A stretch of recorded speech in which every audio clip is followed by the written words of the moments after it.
जनों और देवियों, हम लोग कर्मवश देह में आए हैं और जीवन भर कर्म होते हैं और कर्म की कमाई ही जीवन की कमाई है। अगर इसकी कमाई गलत हुई तो दुख है और सही हुई तो सुख है। इतने में जीवन की हानि लाभ है। मकान, धन, रुपए, पैसे, परिवार, समाज, अनुगामी, शिष्य, मठ कितने हुए किसके, साधु गृहस्थ के, इसका ज्यादा मूल्य नहीं है। कर्मों की पवित्रता का मूल्य। कर्म, पाप और पुण्य दो होते हैं।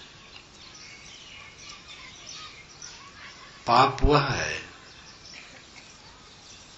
जिससे अपना जीवन क्षुब्ध होता है, मन मैला होता है और दूसरों को कष्ट होता है। पुण्य वह है जिससे अपना मन प्रसन्न होता है और दूसरे को सुख सुविधा होती है। पाप पुण्य की सरल परिभाषा है। संप्रदायों की परिभाषा में त्रुटियां हैं। धर्मशास्त्र के नाम पर जो पुस्तकें हैं उसमें ऐसी भी बातें हैं कि देवता और ईश्वर के नाम पर जीव वध करना पुण्य है। जब संतों ने मांसाहार पर कड़ा विरोध किया तो कर्मकांडी पंडितों ने लिखा कि जो यज्ञ में पशु मारा जाता है उसके मांस को नहीं खाता है, वो 21 जन्म तक पशु होता है और वो काटा जाता है। और कहीं ये लिखा गया कि उसके रोए जितने होते हैं पशु के, कोई पशु काटा गया और हवन किया गया, उसका प्रसाद जो नहीं खाता है तो पशु के शरीर में जितने रोए हैं उतने बार वो जन्मेगा, वो काटा जाएगा। ये सब बकवास इसलिए की गई कि उनके कर्मकांड के प्रति लोगों में उदासीनता आने लगी थी शाकाहार पर जोर देने से। तो संतों को उन्होंने निंदित किया। स्मृति में लिखा है कि शूकर का मांस अगर श्राद्ध में ब्राह्मण को खिलाया जाए तो पितर बहुत दिन तक तृप्त रहते हैं।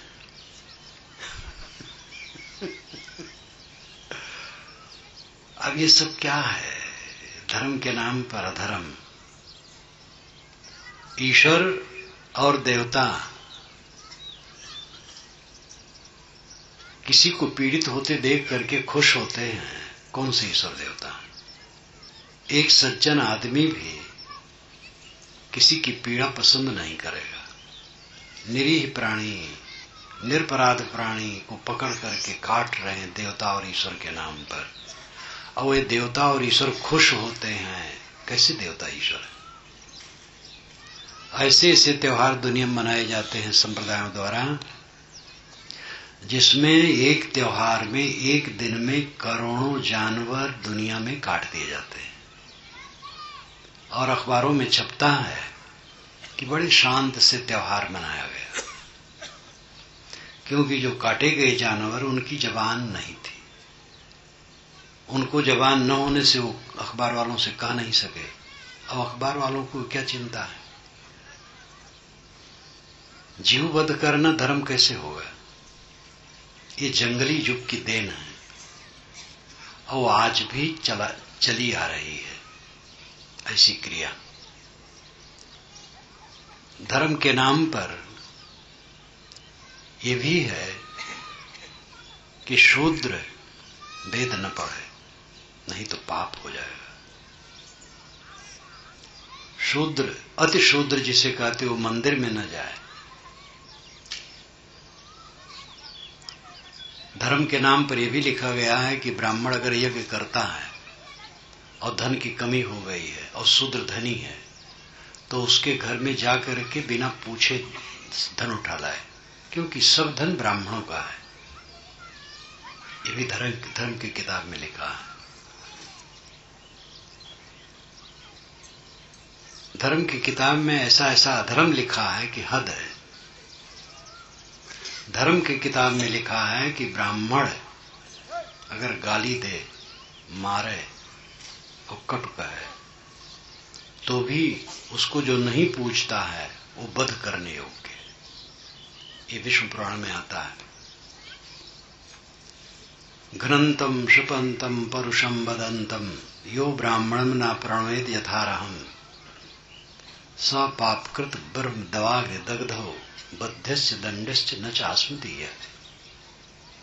घ्नन्तम ब्राह्मण किसी को मार रहा है, क्षपन्तम शाप दे रहा है, परुषम वदन्तम गाली दे रहा है, ऐसे ब्राह्मण को भी जो नहीं पूछता है, नहीं सत्कार उसका करता है, स पापकृत ब्रह्म दावाग्नि दग्धव, वो पापी ब्रह्म दावाग्नि से दग्ध है। बध्यश्च, उसको बध कर देना चाहिए। ऐसे आतताई ब्राह्मण का जो सत्कार नहीं करता है उस व्यक्ति का वध कर देना चाहिए। बद्धस्य दंडस्य, दंड देना चाहिए। न चास्मदीया, विष्णु भगवान कहते हो मेरा नहीं, ऐसा विष्णु भगवान के मुख से कहलाया गया। ऐसा विष्णु भगवान अगर आज आवे कहे तो जेल में जाएगा। और विष्णु ऐसा कैसे कह सकता है? पौराणिक ढंग से विष्णु जगत पालक है, कैसे कहेगा? सब उसके हैं। और तात्विक दृष्टि से विष्णु के अनेक अर्थ। पहला अर्थ है सूर्य, विष्णु है सूर्य। विष्णु सूर्य की किरणें सब में प्रविष्ट होती हैं, इसलिए विष्णु सूर्य है। आध्यात्मिक दृष्टि से विष्णु सबके घट में बैठा आत्मा है। आध्यात्मिक, आदि भौतिक, आदि दैविक कई अर्थ होते हैं वेद के मंत्रों के। जैसे इंद्र, इंद्र आदि दैविक अर्थ है प्रकृति की शक्ति। इंद्र का अर्थ होता है प्रकृति की शक्ति, आदि दैविक अर्थ। आदि दैविक मतलब है प्राकृतिक। देव कहते हैं जड़ प्रकृति को। पानी अधिक वर्षा और फसल नष्ट हो गई तो कहते हैं दैवी प्रकोप। आग लगी, नुकसान हो गया, दैवी प्रकोप। तो देव कहते हैं जड़ प्रकृति को, आदि कहते हैं आधार को। आदि दैविक का मतलब है जिसका आधार जड़ प्रकृति हो। तो आदि दैविक अर्थ है इंद्र का प्राकृतिक शक्ति, और आदि भौतिक अर्थ है बलवान राजा, भूतनाम प्राणी। तो आदि भौतिक जिसका आधार प्राणी है उसके आधार से अर्थ होगा बलवान राजा। और आध्यात्मिक अर्थ है जीव। इंद्र जो इंद्रियों का प्रेरक है वो जीव है। तो विष्णु सब घट में प्रविष्ट आत्मा है। विष धातु से विष्णु शब्द बनता है। विष का अर्थ होता है प्रवेश करना। सब घट में प्रविष्ट है आत्मा, इसलिए आत्मा विष्णु है। सब जगह नियम प्रविष्ट है, नियम विष्णु है। ये सब तात्विक अर्थ है। पौराणिक ढंग से विष्णु एक देवता है जो 4 हाथ वाला है और जगत का पालन करता है। जगत का पालन करेगा तो एक कैसे कहेगा? सब उसके हैं। इस स्वार्थी पंडितों ने ऐसा ऐसा घृणित श्लोक लिखा है, अभी कितना दुखदाई है। ग्रंथम शपथनम परुषम वदंतम यो ब्राह्मणम न प्रणवेद यथारहम सा पापकृत ब्रह्म दवाग्नि दग्धो बद्धस्य दंडस्य न चास्मदीय। ये विष्णु के मुख से कहला दिया गया। इसी का अनुवाद गोस्वामी जी ने मानस में किया है। शापत ताड़त पुरुषकांता विप्र पूजस गावई संता। तो उन्होंने संत के मुख से कहलवा दिया है। संत का उदाहरण दिलवा दिया है और राम के मुख से कहलवाया। वहां विष्णु के मुख से, यहां राम के मुख से, और संत को भी उसी में मिला दिया। ऐसा संत कहते हैं, तो असंत क्या कहेंगे फिर? धर्म के नाम पर ऐसा है कि हमारी किताब और हमारा पुरुष जो नहीं मानेगा वो नरक में जाएगा। ऐसा मजहबों में लिखा है, एक में नहीं कई में लिखा है। धर्म के नाम पर लिखा है, जो हमारे अवतार को अवतार नहीं मानता है वो बिना सींग पूंछ का पशु है। धर्म के नाम पर लिखा है, जो हमारे सदगुरु को परमात्मा नहीं मानता उसको काल निरंजन ने भटका दिया। कहीं कहते माया ने भटका दिया, तो कोई कहता काल निरंजन ने भटका दिया। ये धर्म के नाम पर से लिखा है। मजहबों में बड़ी बड़ी गड़बड़ियां हैं, दादागिरी है। कोई किताब आकाश से आई है, ईश्वरी है। कोई महापुरुष अलौकिक और ईश्वरी है, और कोई मजहब ईश्वरी है। ये दादागिरी के लिए बनाया गया है। वेद का उदाहरण देते हैं, वेद में ऐसा कहीं नहीं। कोई भी किताब वेद के लिए वेद में कहीं नहीं लिखा है कि अलौकिक है। बारंबार आता है कि पहले के ऋषियों ने लिखा है, मैं बोला है, मैं बोल रहा हूं, मैं बना रहा हूं, मैं नए ऋचा रचना कर रहा हूं, नई ऋचा का रचना कर रहा हूं। ऐसा बारंबार आता है। वेदों में कहीं नहीं लिखा कि वेद अलौकिक है, लेकिन पीछे वालों ने, सभी मत वालों ने ऐसा गढ़ा है करीब करीब। ये दादागिरी के लिए। राजनीतिबाजी धर्म में खूब घुसी हुई है। जाति को लेकर के धर्म का मुलम्मा चढ़ा करके जाति में राजनीतिबाजी है। ब्राह्मण सबसे ऊंचा है, क्षत्रिय थोड़ा कम है, वैश्य थोड़ा और कम है, शूद्र बिल्कुल कम है, अतिशूद्र तो बिल्कुल वाहियात है। उनकी छाया भी नहीं छूनी चाहिए। एक घोर राजनीतिबाजी और धर्म के नाम पर। भगवान ने ही बनाया है आपको शूद्र। दोष किसका है? ब्राह्मण का कोई दोष थोड़े, भगवान ने बना दिया है। भगवान कह करके कुछ भी चला लो, भगवान का पर्दा डाल दो, बस उसके आड़ में जो करो सब सच है। भगवान चमत्कारी है, शक्तिशाली है, वहां तक हमारे गुरु पहुंचे हैं, वे भी पहुंचे हुए हैं, वे भी चमत्कारी हैं, और दूसरा नहीं पहुंचा है। ये दादागिरी। कबीर साहब ने इन सारी दीवारों को भारा दिया। उन्होंने कहा केवल मनुष्य, जात बिल्कुल झूठी है। मनुष्य केवल मनुष्य है, सारी जातियां काल्पनिक हैं, मनुष्य जाति एक है। जाति का मतलब पैदा होना। इस संस्कृत भाषा का शब्द है, जाति पैदा होना, जात पैदा हुआ। कोई संप्रदाय सत्य का ठेकेदार नहीं है। राम रहीम कह करके दुनिया के समस्त पवित्र प्रेरक शब्दों को वे एक स्थान पर ला करके रखना चाहते हैं। राम को हो, रहीम को, कोई फर्क नहीं। उसी में आप कह सकते हैं राम, रहीम, खुदा, गॉड, यहोवा, परमेश्वर, ब्रह्म, चाहे जो कहो, सबका अर्थ एक है, वो अंतरात्मा के लिए।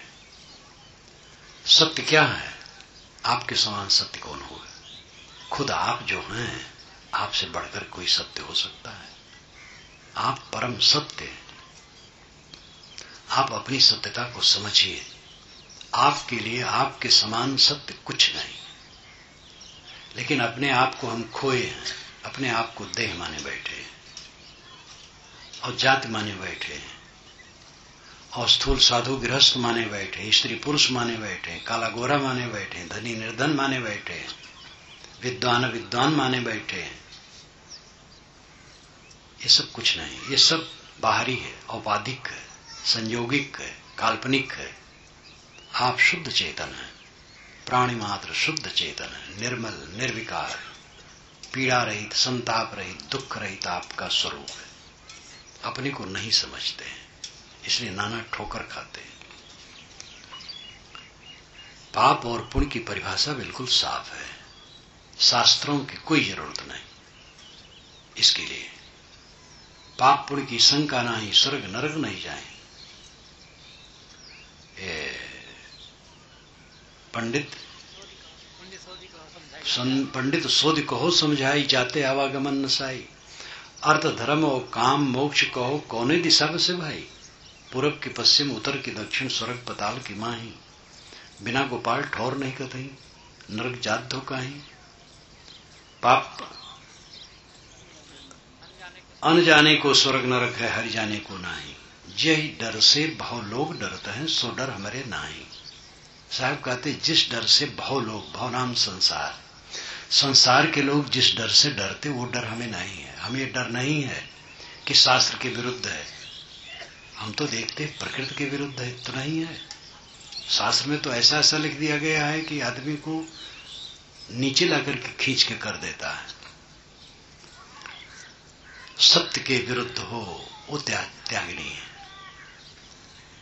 साहब कहते पाप पुण्य की शंका नहीं, स्वर्ग नरक नहीं जाए। हमें पाप पुण्य की शंका नहीं है। हमें शास्त्रों से और पंडितों से नहीं पूछना है। पाप पुण्य हम जानते हैं। पीड़ा देना पाप है,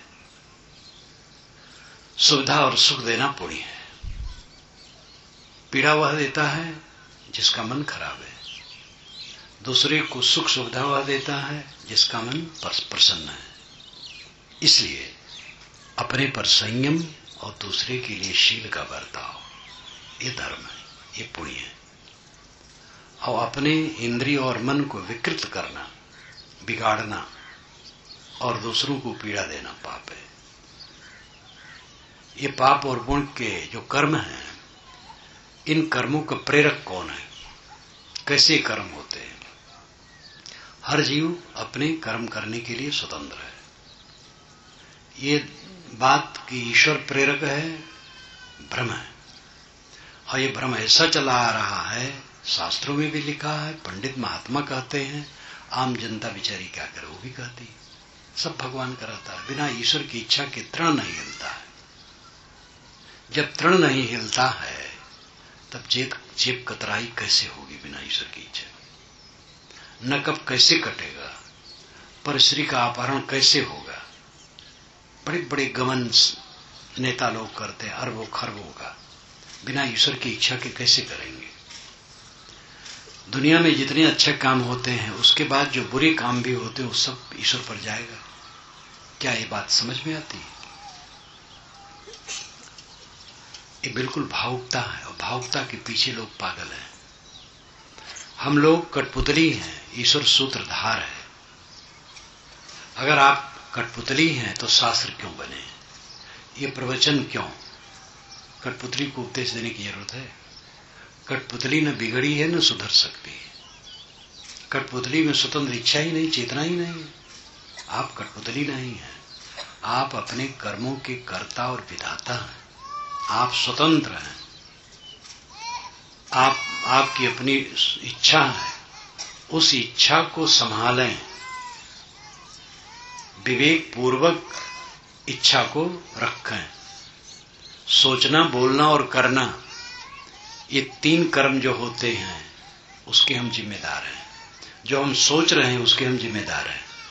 गलत सोचते हैं हमारा अपराध है, सही सोचें, अपने मन को संभालें। गलत बोलते हैं हमारी त्रुटि है, गलत काम करते हैं हमारी त्रुटि है। सोचना, बोलना और करना, ये तीनों हमारे ऊपर निर्भर करता है। ये सच है और सच ही कल्याणकारी है, झूठ कल्याणकारी नहीं होता है। उपदेश, विचार वे कल्याणकारी हैं जो इंसान को उसके कदमों पर खड़ा करें। जो परमुखापेक्षी बनाए वो बहुत अहितकर हैं। ये उपदेश कि भगवान सबको नचा रहे हैं, ये इंसान को डुबाना है। ईश्वर सब कुछ कर रहा है, हम मजबूर हैं, ये इंसान को डुबाना है। ये बताना चाहिए कि आप जो डूब रहे हैं अपने कर्म से डूब रहे हैं, उसकी जिम्मेदार आप हैं। तंबाकू आप खाते हैं, ईश्वर नहीं खिलाता है। बीड़ी आप पीते हैं, ईश्वर आपको बीड़ी नहीं पिलाता है। देवियां दुर्व्यसन से मुक्त हैं, लेकिन कोई कोई जो गुड़ाखू घिसने लगी हैं वो ईश्वर ने नहीं घिसाया है, इन्हीं की त्रुटि है। देवियों से निवेदन है गुड़ाखू कभी छुए ना, और देवताओं तो ठिकाना नहीं। ये तो क्या क्या खाते हैं, मुंह को खराब करने के लिए खाते रहते हैं। थरिया भर दाल भात खाएंगे, तब उठेंगे तो एक चुटकी तंबाकू खाएंगे।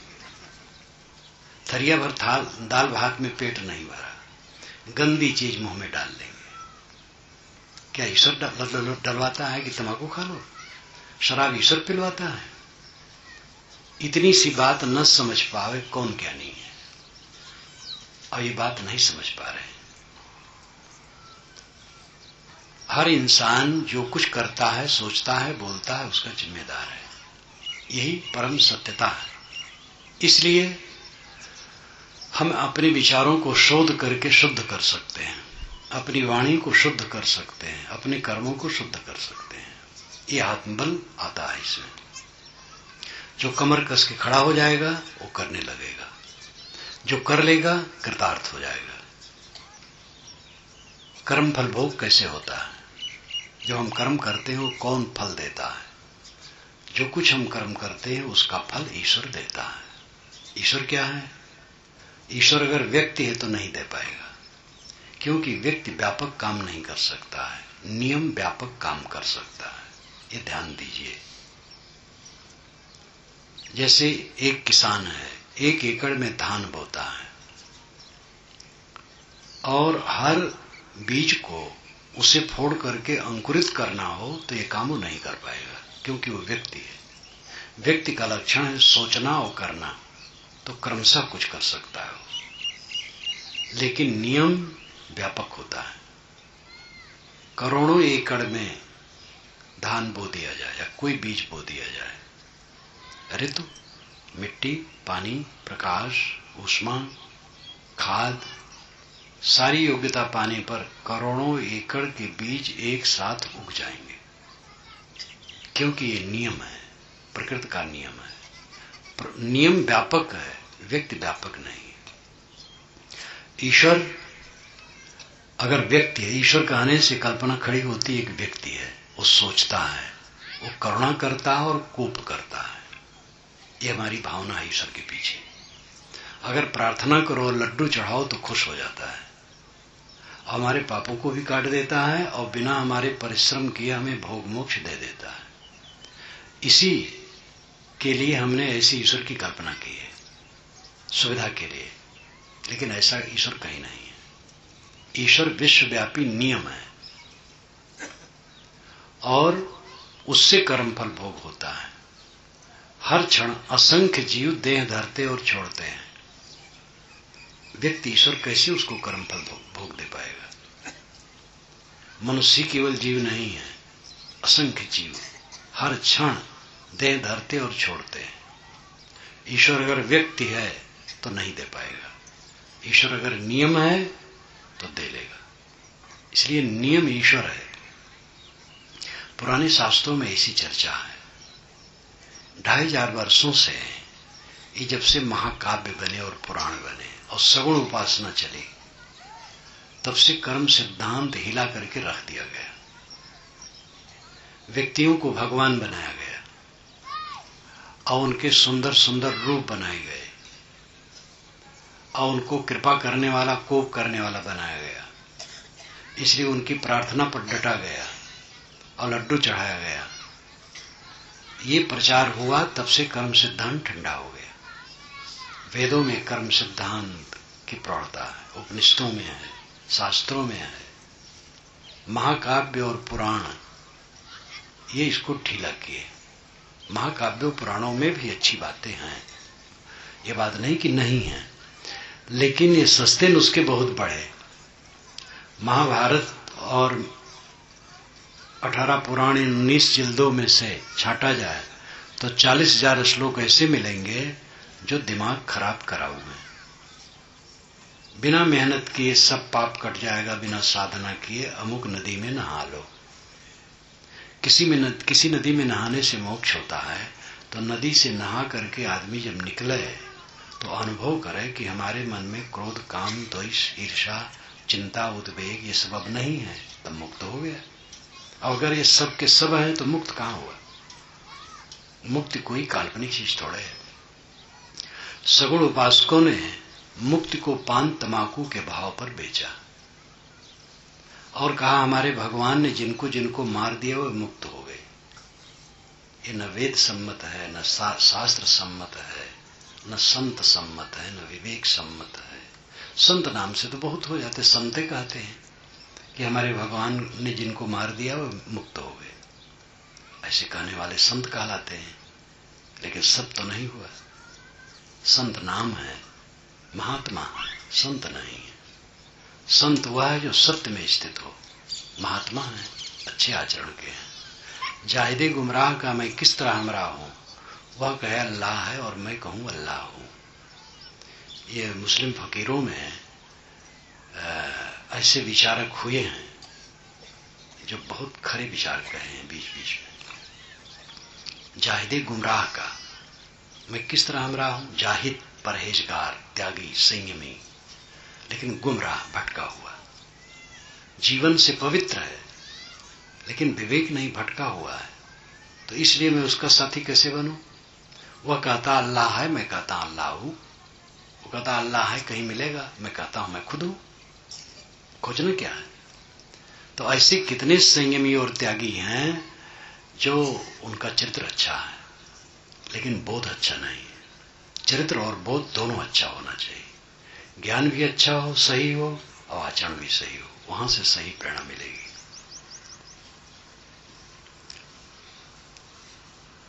कर्म जो कुछ हम कहते हैं उनके बीच संस्कार मन में टिकते हैं। मन बहुत बड़ा यंत्र है और इतना सूक्ष्म है, वो बिगड़ता नहीं है। ये प्लापी तो बिगड़ जाती है, जो कंप्यूटर में सब प्लापी लगा दी जाती है और उसमें अंकित हो जाता है, वो बिगड़ भी जाती है। पानी पड़े, आग पड़े, ऐसे भी बिगड़ जाती है। लेकिन मन की प्लापी कभी बिगड़ती नहीं। जो कुछ हम करते हैं उनके बीज रहते, संस्कार रहते हैं और वे स्वयं कर्म फल भोग देने में समर्थ होते हैं। उसी को अदृष्टि, अपूर्व इत्यादि श्रुतियों शास्त्रों में कहा गया है। अपूर्व, अदृष्टि, प्रारब्ध। तो ईश्वर विश्वव्यापी नियम है और नियमों से कर्म फल भोग होता है। कर्म फल भोग में माफी कराने की चेष्टा सबको है। आदमी कमजोर है, त्रुटियां करता है, गलतियां करता है, बड़े बड़े अपराध करता है। अपराध ही नहीं, पाप भी करता है। अपराध उसे कहते हैं जो राजा के कानून के खिलाफ है, तो अपराधी माना जाता है और दंडित किया जाता है। और उससे अतिरिक्त भी पाप होते हैं। तो आदमी चाहता है कि भगवान या कोई शक्ति हो हमें क्षमा कर दे। क्षमा कराने की इतनी लाइन लगी कि चाहे जितना पाप करो, दिन में चाहे जितना पाप करो, शाम को अमुक मंत्र जपो, कट जाएगा। और रात भर चाहे जितना पाप करो, सुबह जपो, कट जाएगा। अमुक नाम लो, सब पाप भस्म हो जाएगा।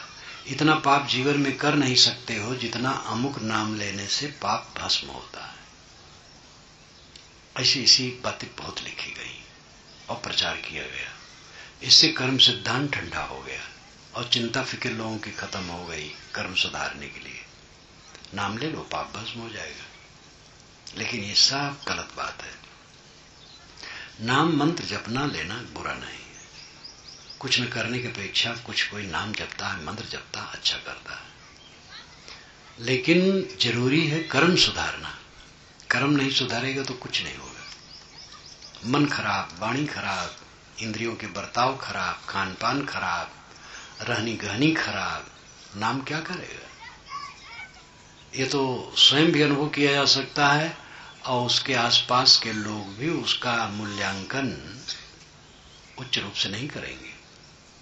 एक मुसलमान है, वो खूब अल्लाह अल्लाह कहता है, नमाज पढ़ता है, मक्का मदीना भी हो आया और ईमानदार नहीं है, तो दूसरे मुसलमान भी उसको अच्छा नहीं मानेंगे। लेकिन एक हिंदू है, अल्लाह कभी नहीं कहता है, मक्का मदीना कभी नहीं गया है, ईमानदार है, सदाचारी है, दूसरे मुसलमान भी उसको अच्छा मानेंगे। ऐसे हिंदू है, राम राम बहुत करता है, तीर्थों घूम आया है, लेकिन ईमानदार नहीं है तो हिंदू पसंद नहीं करेंगे। और कोई मुसलमान है वो राम कभी नहीं कहता है, तीर्थों कभी नहीं जाता है, लेकिन सदाचारी है, तो हिंदू लोग भी उसको अच्छा मानेंगे। धर्म की कसौटी कर्म की पवित्रता है, वाणी की पवित्रता है, मन की पवित्रता है, औपचारिक क्रियाएं नहीं है। औपचारिक क्रियाओं में सगुण उपासकों ने बहुत ज्यादा जोर दे दिया है। जब यहां तक कह दिया कि हमारे भगवान ने जिनको मारा उनका मोक्ष हो गया, इससे अधिक अनर्थ और क्या हो सकता है? मारने से कहीं मोक्ष होता है? मोह का क्षय मोक्ष है, वासना का त्याग मोक्ष है। कर्म फल भोग की माफी कभी नहीं हो सकती है। जो हम कर्म करते हैं फल भोग उसका करना ही है, इसलिए कर्म को सुधारना जरूरी है। गलती हो जाती है तो आदमी करे क्या? उसके लिए यही है कि फिर से गलती न करे। गलती छोड़ दे तो उसका कर्म सुधर जाएगा। चोर चोरी करते हैं और भयंकर चोर है, प्रसिद्ध चोर है, कई बार जेल गए हैं, लेकिन उन्होंने किसी कारण से, किसी कहने से या अवस्था बदलने से समझ बदल गई और उन्होंने चोरी करना सर्वथा त्याग दिया। बहुत दिनों के बाद थाना भी उसको मुक्त कर देता है, थाने से उसका नाम कट जाता है, जांच पड़ताल उसकी नहीं होती है, क्योंकि पुलिस भी समझती है कि अब ये चोरी नहीं करता है। इसी प्रकार पवित्र आचरण में चलने से पाप के संस्कार क्षीण होते हैं और उसका मन शुद्ध होता है। उदाहरण है रत्नाकर व्याध, बहुत बड़े डाकू और हत्यारे। कुछ डाकू होते हैं जो हत्या बिल्कुल नहीं करना चाहते हैं, मारते इसलिए हैं कि लोग भयभीत हों, तो कहीं कहीं मारने से मर भी जाते हैं लोग, और कहीं कहीं इतने क्रूर होते हैं कि मारने में भी रस लेते हैं। तो लेकिन रत्नाकर डाकू भी थे और हत्यारे भी थे। बिना हत्या के उनको संतोष नहीं होता था, तृप्ति नहीं मिलती, इतने क्रूर थे। सप्तऋषियों के प्रभाव से वे बदल गए। कहते सप्तऋषि जा रहे थे तो उनको कहे खड़े हो जाओ, जो है रख दो। कहे क्यों? कहे हमारा पेशा है, राहगीरों को हम छीन लेते हैं और मार देते हैं। तो उन्होंने कहा कि ऐसा क्यों करते हो? कहे परिवार पोषने के लिए। परिवार के लोग पाप में हिस्सेदार होंगे? कहे अब तो हमें पता नहीं। तो फिर पूछे तो कोई हिस्सेदार होने को तैयार नहीं हुआ, तो उनको गलानी हुई। तो उन्होंने कहा कि अब मैं काम नहीं करूंगा, और वही वाल्मीकि ऋषि हुए। गोस्वामी जी ने कहा है कि वाल्मीकि भय ब्रह्म समाना, उल्टा नाम जपत जग जाना, वाल्मीकि भय ब्रह्म समाना। तो नाम जपने के महिमा में ये जोड़ दिया है। उल्टा नाम जपत जग जाना, जगत जानता है कि वाल्मीकि उल्टा नाम जपे। उल्टा नाम क्यों जपे? क्योंकि वो राम राम नहीं कह सकते थे। जब रत्नाकर ने कहा कि मैं अब ग्लान करता हूं, पाप नहीं करूंगा, डाका नहीं डालूंगा, किसी को मारूंगा नहीं, सप्तऋषियों ने कहा उसके साथ साथ राम राम जपा करो। तो कहे यह नहीं कर पाऊंगा क्योंकि मैंने जीवन भर मारा है। तो कहे तुम मरा मरा कहो। तो मरा मरा कहने लगे तो राम राम हो गया। अगर बराबर आप मरा मरा कहें तो राम राम हो जाता है। ये कहानी बताई जाती है, लेकिन ये कहानी सच नहीं है। पूरी वाल्मीकि रामायण में ऐसा कहीं नहीं लिखा है, और वाल्मीकि रामायण में राम नाम की चर्चा कहीं नहीं कि राम नाम जपना चाहिए। राम नाम जप करके कृतार्थ हो जाता है, राम कथा कहने से कल्याण हो जाता है, ऐसा कहीं नहीं लिखा है। राम कथा है बस, राम नाम जप की कहीं चर्चा नहीं है। यहां तक श्री राम के लिए भगवान शब्द वाल्मीकि रामायण में नहीं है। राम नाम जप तो 1000 वर्षों से आरंभ हुआ है। कृष्ण नाम जप, वासुदेव जप बहुत पुराना है, करीब 2500 वर्ष पुराना है। हुएनसांग चीन से जो आया है, बुद्ध के विषय में समाधान के लिए भारत आया, बृहत्तर भारत में घूमा। मेरी एक पुस्तक है, मेरी और हुएनसांग की डायरी, उसको आप पढ़िए, उसमें सब मैंने विवरण दिया है। इतिहास में हुएनसांग को थोड़ा सा पढ़ाया जाता है, और मैंने हुएनसांग की डायरी से अपनी डायरी लिख डाली है, तो पूरी डायरी मैंने वहां पर उद्धृत किया है। तो उसने पाया है भारत में वासुदेव उपासना, शिव उपासना और निर्ग्रंथ उपासना और बुद्ध उपासना। तो वासुदेव उपासना कृष्ण की उपासना, शिव उपासना शिव तो और पुराने हैं, और निर्ग्रंथ की उपासना महावीर स्वामी की उपासना और बौद्ध बुद्ध की उपासना है। 4 उपासनाएं उसने पाई है। राम उपासना कहीं नहीं पाई है। राम मंदिर 1000 वर्ष के अंदर के समय पहले की नहीं। भगवताचार्य स्वामी रामानंद संप्रदाय के प्रकांड पंडित, कई भाषाओं के विद्वान, जैसे संस्कृत में गति वैसे अरबी में गति, वैसे इंग्लिश में गति। उन्होंने लिखा है कि मैं जहां जाता हूं, पुरातत्व विभाग में कहीं भी खोजता हूं कि राम की ऐसी मूर्ति मिले जो 1500 वर्ष पुरानी हो, 2000 वर्ष पुरानी हो, कहीं नहीं मिलती। 1000 वर्ष के अंदर की मूर्ति उनकी मिलती है। तो राम नाम जब तब था ही नहीं, तो वो सप्तऋषि कैसे कहेंगे कि राम राम जपो। दूसरी बात, ये तो प्रमाण की हुई। दूसरी युक्ति है। युक्ति सबसे प्रबल है प्रमाण से भी। युक्ति और प्रमाण, ये दो से वस्तु सिद्ध होती है। प्रमाण उदाहरण है, इतिहास है। इतिहास, ये 3 पदों को मिलकर के इतिहास शब्द बनता है। इतिहास, इत ऐसा, हा कहते हैं, आस है।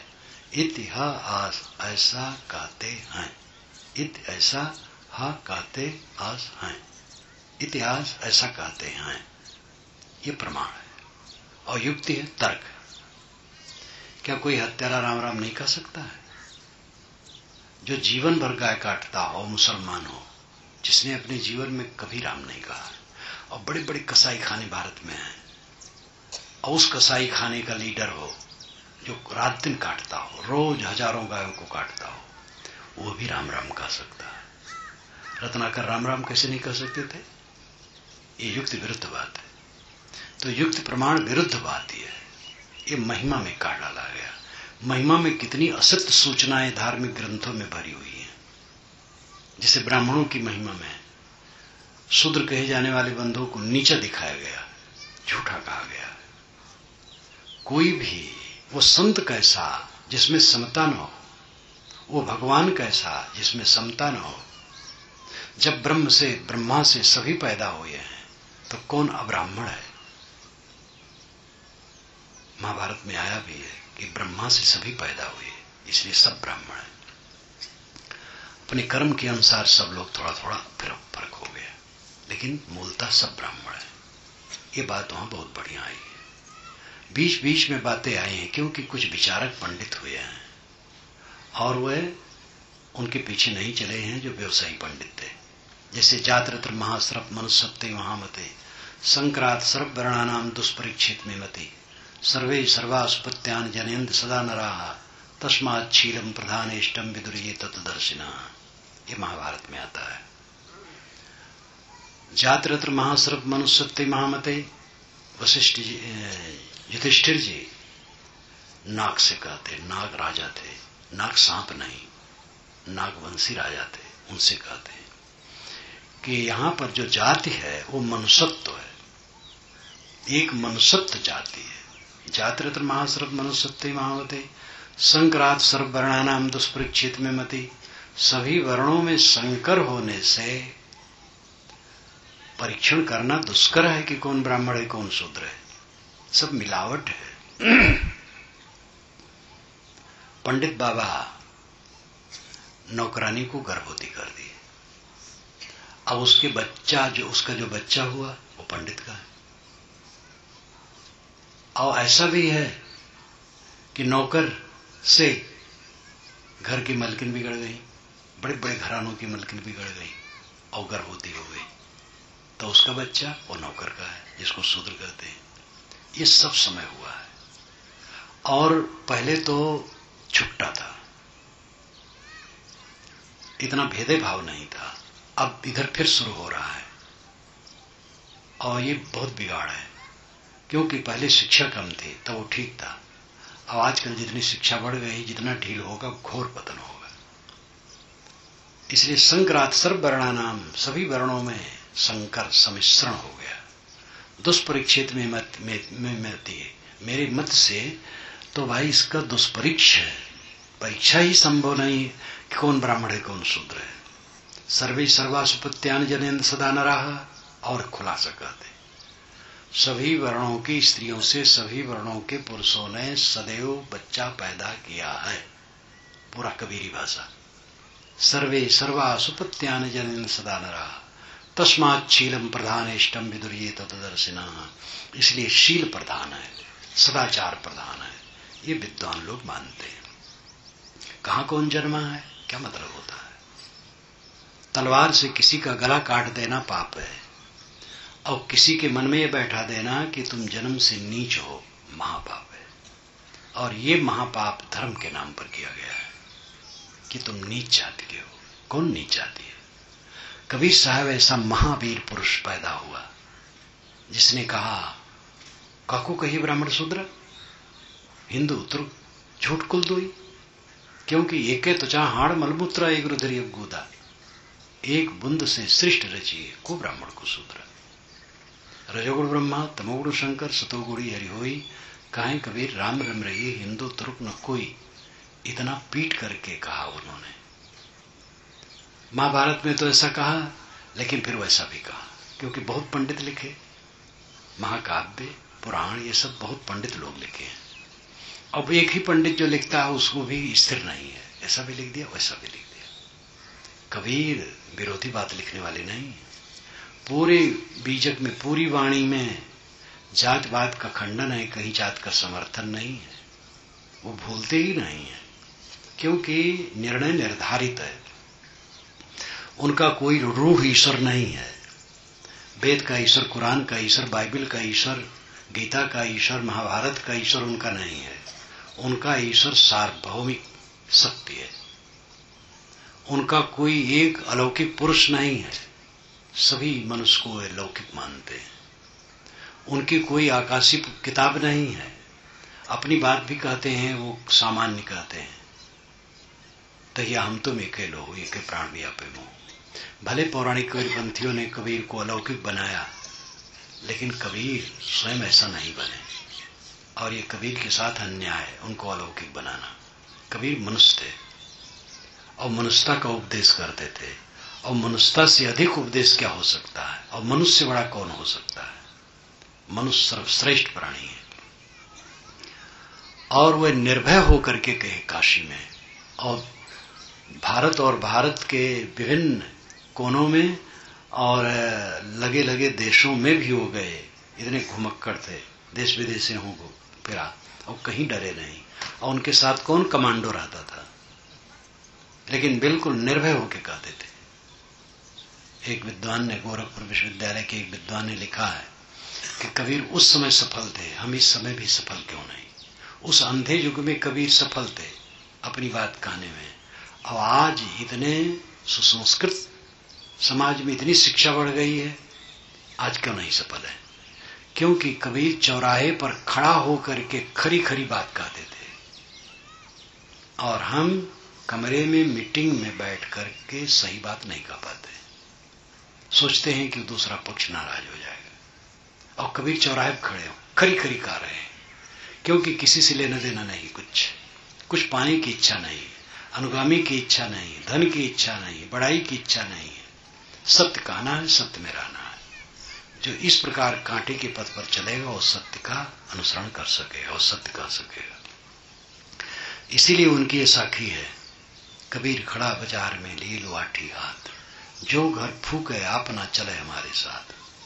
तो ये मकान फूकने की बात नहीं है, अपनी अहंता ममता और तुच्छ स्वार्थ लिप्तता, ये बिना फूके कोई सत्य में टिक नहीं सकता और सत्य कह नहीं सकता। जब वे कहे होंगे बड़ा उथल पुथल हुआ होगा, लेकिन बिल्कुल निर्भय। और वो दिन जितने बीतते गए वो चमकते गए। आज पूरी दुनिया में भारतीय संतों और विद्वानों पर, कवियों पर, कबीर पर जितना होता है रिसर्च और लेखन, किसी पर नहीं होता है। आश्चर्यचकित हो जाते हैं, ऐसा कहा, अद्भुत है। कहीं कहीं तो शंका करते हो क्या मनुष्य थे, ये कहानी होगी, ऐसा कह करके कोई जिएगा कैसे? लेकिन जब समझते हैं तो कबीर कहानी नहीं है, कबीर सच है, धरती पर हुए हैं, और 119 वर्ष 7 महीने 25 दिन रह करके शरीर छोड़े, इतनी लंबी आयु लेकर के। तो कोई भी सत्य का मोती तभी पाएगा जब मिथ्या स्वार्थ को छोड़ देगा। कर्म फल भोग सबको है, कर्म से, पाप कर्मों से बचने के लिए पाप कर्म छोड़ना चाहिए। पाप कर्म अगर हम छोड़ते हैं, सत्कर्म करते हैं, तो पाप कर्म क्षीण होंगे, हमारा मन निर्मल होगा, कल्याण में हम अग्रसर होंगे। जब तक जीवन धारण करेंगे तब तक पाप पुण्य दोनों कर्मों के फल शरीर में आएंगे। और जब जिस जीवन में आज ही सारी वासना का कोई त्याग कर दे और अपने स्वरूप में स्थित हो जाए, तो देह ही नहीं धरेगा, फिर पाप पुण्य का उसके लिए। इसी को कहते हैं साहब, तौलो तारा जगमगे चौलो उगे न सूर, तौलो जीव कर्म बस डोले चौलो ज्ञान न पूर। तारे तब तक टिमटिमाते हैं जब तक सूरज उदित नहीं होता है, और सूरज के उदित होते ही तारों के प्रकाश क्षीण। इसी प्रकार जब पूरा ज्ञानोदय होता है तब कर्म क्षीण हो जाते हैं। पूरा ज्ञान उदय होने के पहले जीव कर्म के बस डोलता है। कर्म के बस डोलने का मतलब है मन भटकते रहना। जब पूर्ण ज्ञानोदय हो गया, पूर्ण ज्ञानोदय आत्म साक्षात्कार, स्वरूप साक्षात्कार, जिसको निरंतर अपने स्वरूप में स्थित है, स्वरूप भाव निर्विकल्प स्थित, साक्षी भाव, ये सब जीवन मुक्ति के लक्षण हैं। साक्षी भाव, मन को देखते रहना, तटस्थ रहना, उदासीन रहना, चलते फिरते उठते बैठते मन का साक्षी रहना, किसी प्रकार के संकल्प विकल्प में आंदोलित न होना, ये साक्षी भाव है। और निर्विकल्प भाव, संकल्प छोड़ करके शांत हो जाना, एकदम उच्चतम बात है। निर्विकल्प और साक्षी भाव के नीचे निर्वार वृत्ति है। निर्वार वृत्ति, कोई मन में प्रपंच आया, उसको निर्वार कर दिया, हटा दिया। ये तीन स्थितियों में जीवन मुक्त संत रहते हैं। निर्वार कर, निर्वार वृत्ति, साक्षी दशा, निर्विकल्प समाधि। तो सामान्य स्थिति में कोई इधर उधर की बात कुछ आई, याद आई, या लोगों द्वारा सुना, विचार करके निर्वार दिया, काट दिया, हटा दिया, ये निर्वार वृत्ति है। साक्षी भाव, उदासीन भाव से रहना, तटस्थ अनासक्त भाव। निर्विकल्प भाव, संकल्प शून्य हो जाना। संकल्प शून्य की स्थिति, जागृत है पूरा, लेकिन मन शांत है, कुछ नहीं सोचता है, ये दशा होती है। तो इस प्रकार ये दशा जब आती है तो ये आत्म साक्षात्कार, स्वरूप साक्षात्कार, स्वरूप स्थित की दशा है। ये दशा जिसको आ जाए फिर वो देह में नहीं आएगा, क्योंकि दुनिया का आकर्षण दुनिया में जीव को लाता है। ये पांचों विषय संसार फैला है, इसमें रस जब तक लगता है, जब समय ये देह को हमसे छीन लेगा, समय आ रहा है, ये देह छिन जाएगी। और अगर दुनिया के विषयों में रस हमें लगता है तो उसका आकर्षण हमें फिर खींच लाएगा और फिर जन्म धारण करना पड़ेगा। अगर दुनिया पूरी निरस हो गई, पांचों विषय निरस हो गए और अपने स्वरूप में स्थित हो गई, तो आकर्षण उसका सब खत्म है। देह छुटी तो अपने स्वरूप में, देह रहते रहते अपने स्वरूप में स्थित है, देह छुट गई अपने स्वरूप में स्थित है। ऐसा स्वरूपस्थ पुरुष, आत्मलीन पुरुष, आत्माराम पुरुष देह रहते ही मुक्त है। देह बिखर जाए तब भी मुक्त, सब समय मुक्त। इसलिए उसको देह की चिंता नहीं रह जाती है मरने धरने। मरता शरीर है, मैं नहीं मरता हूं। आत्मभाव में जो निरंतर स्थित है, आत्माराम हो गया, इसको आत्माराम भी कहते हैं। आत्मा आराम, आराम सब तरफ से, जैसे आजीवन सब तरफ से जो आत्मा में रमता है वो आत्मा राम है। बाएं दाहिने तजो विकारा निज के हरिपद गहिया, काहे कबीर गूंगे गुर खाया पूछे सो क्या कहिया। बाएं दाहिने तो ये लक्षण का अर्थ हुआ बाएं दाहिने, ऊपर नीचे, आगे पीछे। बाएं दाहिने का देने से सबका अर्थ हो गया। बाएं दाहिने तजो विकार, सब तरफ से सारे विकारों को छोड़ दिया। निज के हरिपद गहिया, हरिपद निज स्वरूप है, हरि परमात्मा ब्रह्म ईश्वर अपना आत्मा है, ऐसा समझ करके स्थित हो गया, फिर कृतार्थ है। तो किसी ने पूछा ऐसी अवस्था का अनुभव क्या है? तो साहब ने कहा, काहे कबीर गूंगे गुड़ खाए पूछी सो क्या कहिया। गूंगा गुड़ खाए कोई पूछे तो क्या बताएगा, जबान ही नहीं है। दुनिया के सुख को भी हम जबान से पूरा नहीं कह सकते हैं, तो उसको कैसे कह सकते हैं? जैसे एक विचित्र फल हो जिसको आप कभी न खाए हो, मीठा हो, कोई खा रहा है, आप पूछें कैसे लगता है, वो कहेगा बहुत मीठा लगता है, बस यही कहेगा बहुत मीठा लगता है। अनुभव कैसे बताएगा? जब आप मुख में डालेंगे तब पता लगेगा कि ऐसे लगता है। तो सांसारिक वस्तुओं का वही अनुभव नहीं कराया जा सकता है, केवल शब्द से संकेत किया जा सकता है। और जो निश्चिंत आत्मस्थित का सुख है वो जबान से कैसे बताया जा सकता है? इसलिए साहब कहते, कहें कबीर गूंगे गुड़ खाया पूछे सो क्या कहिए।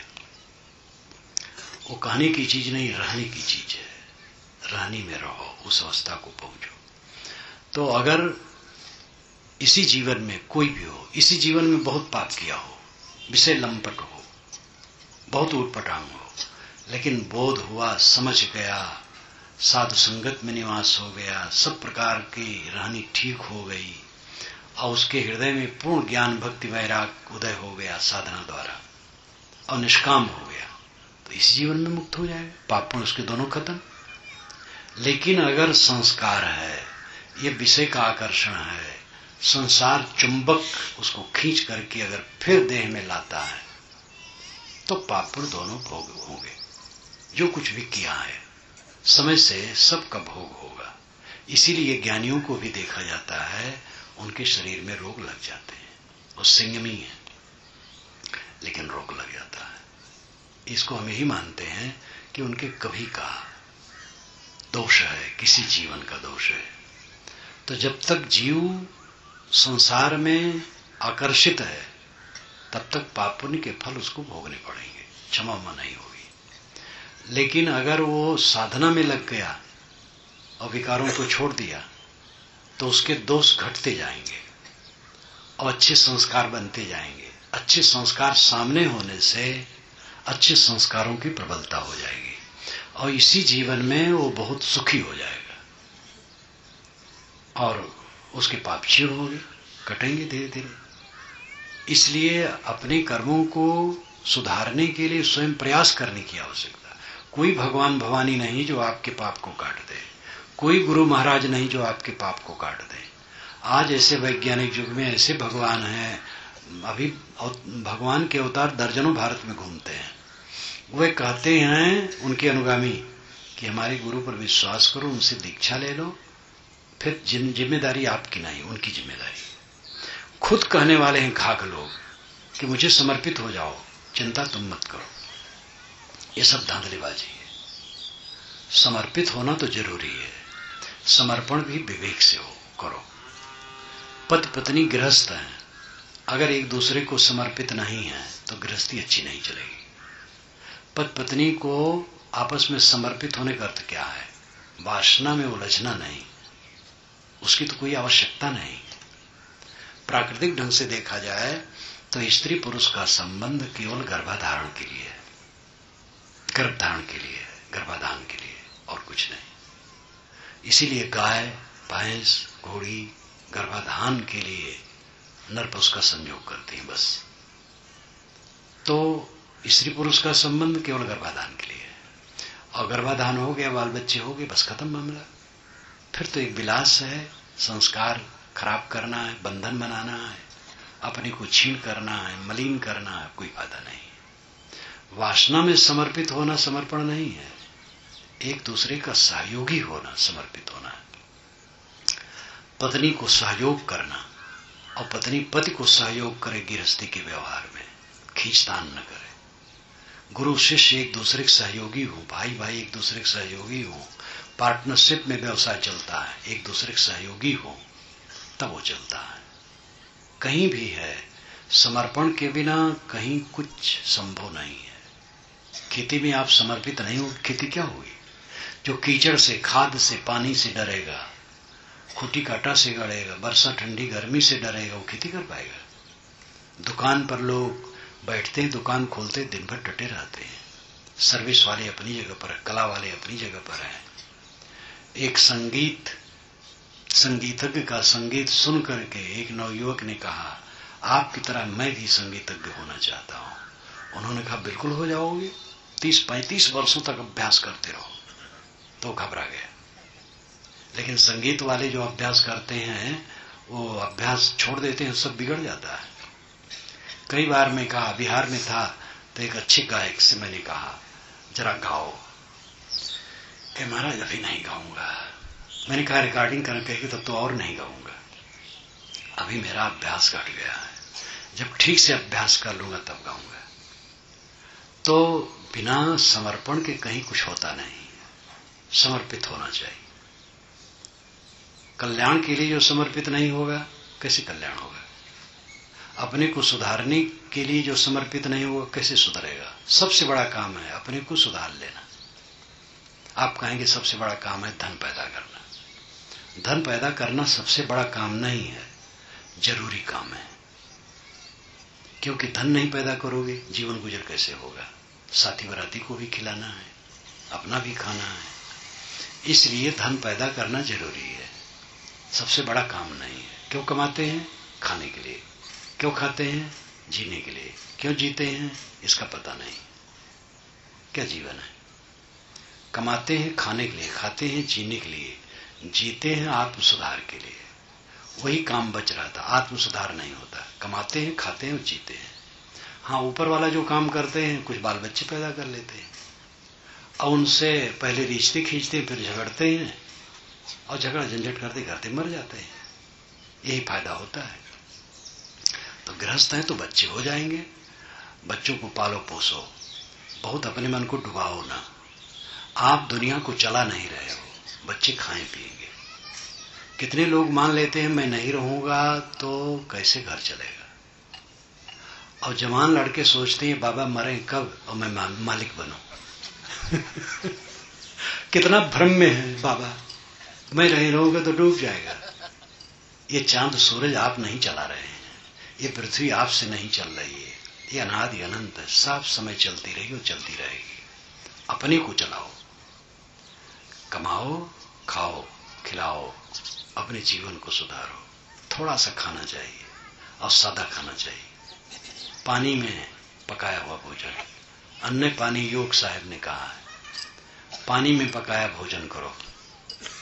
बहुत तल भून करके, बहुत गरिष्ठ बना करके, बहुत मिर्च मसाला डाल करके स्वास्थ्य को खराब करते हो। इसलिए सादा भोजन, गरीबों का भोजन असली भोजन है। थोड़ा खाओ, ज्यादा ना खाओ, डट के ना खाओ, सदैव कम खाओ। और कुछ तन ढकने के लिए कपड़ा और सोने के लिए जगह और मन की निर्मलता। अब और क्या चाहिए? तो कपड़े तो खूब साज है, खाने की भी खूब साज है, मकान का भी खूब साज है, और सजाते सजाते उसी में डटे हैं। सुधार का कुछ भी ध्यान नहीं है। इसीलिए जीवन खोखला है। बाहर से संपन्न है, भीतर से विभिन्न है। बाहर से भरा भरा है, भीतर से खाली खाली है। अभी दिल्ली में जब मेरा कार्यक्रम था, उसके पश्चात एक हमारे भक्त हैं, तो उन्होंने लोकसभा भवन के पास एक कार्यक्रम करवाया, जो कि विशेष हॉल है, काफी महंगा है, उसमें रखा। और विद्वान आए, राजनेता भी आए। उसके पश्चात कहा कि महाराज जलपान एक सज्जन यहाँ है, तो गाड़ी से उतरे जाना था, तो फिर वहीं पर रुके। मुख्य रोड पर, वहां की जमीन बहुत महंगी होती है, लान बड़ी सी, कई कारें खड़ी। अंदर में प्रवेश हुआ तो ड्राइंग रूम, उनका एक परिवार रहने भर का, तो केवल ड्राइंग रूम ही।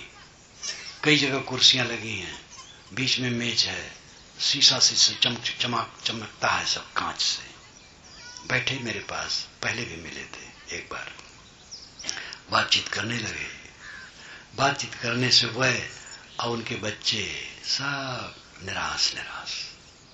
वो कहते थे महाराज सप्ताह 1.5 सप्ताह में विदेश जाना पड़ता, कभी अमेरिका, कभी इंग्लैंड, कभी क्या व्यवसाय की दृष्टि से उड़ते रहते हैं। और देखो तो एकदम सब तरफ चमचमा रहा है, लेकिन अंदर से असंतुष्ट। महाराज योगा करता हूं, मन ठहरता नहीं। योग नहीं रहा, योगा हो गया। क्योंकि इंग्लिश का प्रयोग गुप्त गुप्ता हो गए, शुक्ल शुक्ला हो गए, मिश्र मिश्रा हो गए, तो योगा कर रहे हैं, मन ठहरता नहीं है, अशांत रहता है। तो जो असली काम है वो बच जाता है। खाने में नक्कास, कपड़े में नक्कास, मकान में नक्कास, सवारी में नक्कास, ऐश्वर्य और महिमा बढ़ाने में नक्कास, नक्कास करते करते बाहर सजाते सजाते भीतर कालिक हो जाता है। यही आदमी सब उन्नत कर रहे हैं। असली उन्नति है थोड़ा भोजन ले लो, थोड़ा कपड़ा ले लो और आने थोड़ी सी जगह, और मन को पवित्र करो। सत्संगत सच्चंदता बिना कृपणता भक्ष, ना जानो के तब की यह फल हो तो प्रत्यक्ष। ये भरथर जी महाराज के श्लोक का हिंदी अनुवाद है। वो कहते हैं कि सत्संग मिले, सत्संगत, स्वच्छंदता, मन बंधन में न हो, मन निर्बंध हो, मन में कोई गांठ न हो, कोई कॉम्प्लेक्स न हो, कोई विकार न हो, और बिना कृपणता भक्ष, भूख लगे तो पेट भर भोजन मिल जाए। ना जानो कि तब की यह फल हो तो प्रत्यक्ष। पता नहीं किस तपस्या का यह फल है। एक महाराजा था भरतेर, उज्जैन का राजा और प्रतापवान राजा, वो विरक्त हो गया था। विरक्त होने में कारण था, कई बार आपको कहानी सुनाया हूं। उनकी पत्नी पिंगला नाम की थी, बड़ी सुंदरी। उस समय वो बहुत लुप्त रहते थे। विद्वान, संस्कृत का प्रकांड पंडित, श्रृंगार शतक और नीति शतक राज गद्दी पर बैठ के लिखा है। वैराग शतक वैराग मार्ग में आने के बाद लिखा है, इसलिए त्रय शतक कहा जाता है, भरतेर त्रय शतक। तो संस्कृत के महापंडित थे और वे पिंगला में अति आसक्त थे। लेकिन पिंगला घोड़ा दरोगा में आसक्त थी। घोड़ा दरोगा वेश्या में, नगर वेश्या में आसक्त था। ये चक्कर चलता था और प्रजा के बहुत लोग जानते थे, राजा नहीं जानता था। विक्रमादित्य छोटे भाई थे, वो जानते थे। साहस बटोर करके एक दिन भरतेर से कहे कि भैया भाभी जी की वृत्ति ठीक नहीं है। तो बहुत दुखी हुए और उनको चाहिए था परीक्षण करना, लेकिन मोहासक्त होकर के वो जाके उन्हीं से कहे। तो उबल पड़ी, कहे विक्रमादित्य दुष्ट है, अपनी दुष्टता पर पर्दा डालने के लिए मुझे बुरा कहता है। थोड़े दिन में उसका सब पर्दाफाश हो जाएगा। और सहारा दिया भरतेर को, संतोष दिया कि थोड़े दिन में आप देखिएगा, कुछ आप मत कीजिए, सब पता लग जाएगा। अब इधर षड्यंत्र शुरू किया उसने। नगर प्रमुख, नगर के एक बड़े सेठ को बुलाया और उसी का सब चलता था पिंगला का।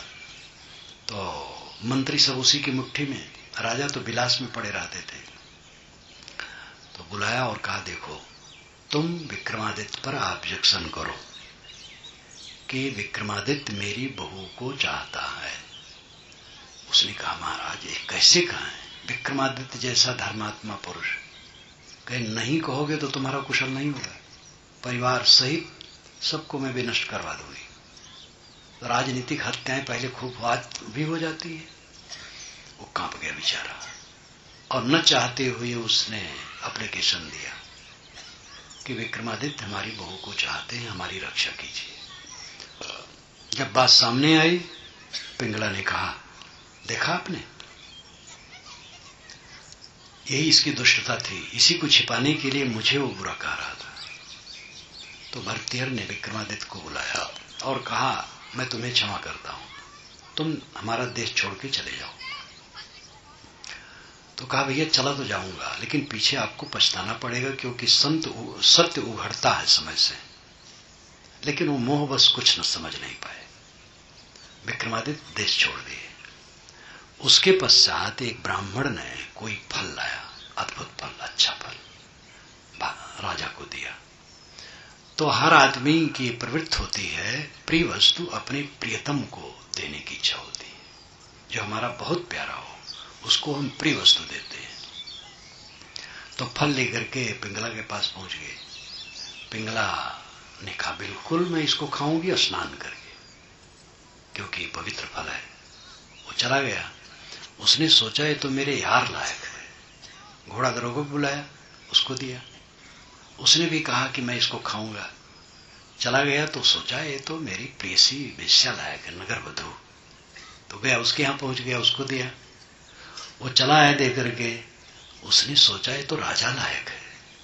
भेद कोई नहीं जानता था। तो राजा के यहां पहुंच गई। राजा ने कहा तो कहां पाए, बताना पड़ा।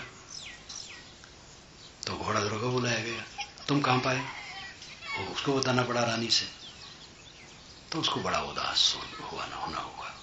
हो गया, पिंगला से कहा फल खाई। ओ तो लिपटने की चेष्टा की, भला आपकी बात की अवज्ञा। उसने निकाल के दिखाई ये कहां से आया। तो पिंगला बदहोश हो गई, समझ गई आज मेरी पोल पट्टी खुल गई। राजा ने पिंगला को कुछ नहीं किया, घोड़ा दरोगा को कुछ नहीं किया। वैराग लग गया। चाहता घोड़ा दरोगा और पिंगला दोनों को मरवा देता। लड़कियां बहुत सुंदरी सुंदरी आ जाती, लेकिन उसको वैराग लग गया। और विक्रमादित्य का भी पता लग गया कि वो निर्दोष। मंत्रियों से कहा मैं एक दिन भी गद्दी पर अब नहीं बैठ सकता, विक्रमादित्य को खोजो, उनको लाओ बैठाओ। वो विरक्त हुए। तो उसी समय उन्होंने श्लोक रचा है, याम चिंतयामि सततम मयि सा विरक्ता सापन्य मिच्छित जने सजनो अन्य सत्ता अस्मृत कृते परितुस्थिति काचिदन्या धिक्ताम चा तम चा मदनम चा इमाम चा माम चा। याम चिंतयामि सततम, जिसका मैं निरंतर चिंतन करता हूं, पिंगला का, हरदम उसको जपता रहता हूं। मयि सा विरक्ता, वो मेरे से विरक्त है। साप अन्य मृक्षित जने सजनो अन्य सत्ता, वह भी दूसरे पर आसक्त है और वो दूसरे पर आसक्त है, वो दूसरे पर आसक्त है। इसलिए धिक्ताम चा तम चा मदनम चा इमाम चा माम चा, उसको धिक्कार, उसको धिक्कार, उसको धिक्कार, मेरे को धिक्कार, एक काम कला को धिक्कार। तब फिर उन्होंने कहा भोगे रोग भयम कुलेच्युत भयम वित्ते निर्पालाद भयम मौने दैन भयम बाले बले भयम रूपे जराय भयम शास्त्रे वाद भयम गुणे खल भयम काये कृतांताद भयम सर्वम वस्तु भयान्वितम भयूणाम वैराग्य में वा भयम। भोग में रोग का भय, कुल परिवार बढ़ जाए तो पतन का डर लगा रहता है, और मौन होने में दीनता का भय या मानी आदमी को दीनता का भय लगा रहता है। रूप सौंदर्य में बुढ़ापा का डर लगा रहता है, कितनों सुंदर आदमी बूढ़ा होने से सब खत्म। रूपे शास्त्रे वाद भयम, शास्त्रार्थ में हार जाने का भय लगा रहता है। गुणों में दुष्टों का भय लगा रहता है, सद्गुणी आदमी की निंदा करने वाले लगे रहते हैं। काये कृतांताद भयम, काया में कृतांत का मौत का डर लगा रहता है। इसलिए सर्वम वस्तु भयान्वितम, दुनिया की समस्त वस्तुएं भय से भरी है। भयनाम वैराग्य में वा भयम, वैराग्य निर्भय पद है। वो विरक्त हो गए। तो भरतहर जी को वैराग्य इस ढंग से हुआ था, लेकिन वो क्षणिक नहीं था। ठोकर से तो हुआ, लेकिन पक्का हुआ। और वैराग शतक पढ़ करके उनका आप जान सकते हैं। भरतहर वैराग शतक जो है, उसी में एक मंत्र है, उसका ये हिंदी अनुवाद है। सत्संगत स्वच्छंदता बिना कृपणता भक्ष, ना जानो के फल तप किए यह फल होत प्रत्यक्ष। अच्छी संगत मिले, अच्छी संगत हम करते रहें, और मन निर्मल हो, निर्ग्रंथ हो, और पेट भर भोजन मिल जाए, धन्य है वह। तो भोजन तो मिल रहा है, सत्संग कोशिश करके ग्रहण करो और अपने मन को निर्मल बनाओ। कर्म सुधार करने में हम आप स्वतंत्र हैं, कोई हमें दबाव डालने वाला नहीं। माया हमें भटकाती है, भूल है, इस पर फिर समय से चर्चा की जाएगी। हम स्वतंत्र हैं, अपने कर्म को सुधार सकते हैं, और कर्म का सुधार ही जीवन का सुधार है, और यही परम फल है। कितना पैसा कमाए, कितना पद पाए, क्या हुआ दुनिया में, ये साधु महात्मा और गृहस्थ लोग क्या क्या उन्नत किए, कितना बड़ा मठ बनाए, कितना प्रचार किए, और गृहस्थ लोग कितना धन कमाए, इसका महत्व नहीं है। उन्होंने अपना मन कितना निर्मल किया। पूर्ण निर्मल किया तो धन्य हो गया। जितना अपने को सुधारा वही सफलता है। शरीर छुटेगा, सब जहां का तहां रह जाइए। तन पिजरा नहीं है, काम पंछी उड़ जाइए। अपने कर्मों का बंडल लेकर के आगे चलना होगा। कर्मों का सूक्ष्म संस्कार मनुष्य के चित्त में रह जाता है और आगे चलता है और सब यही रह जाता है।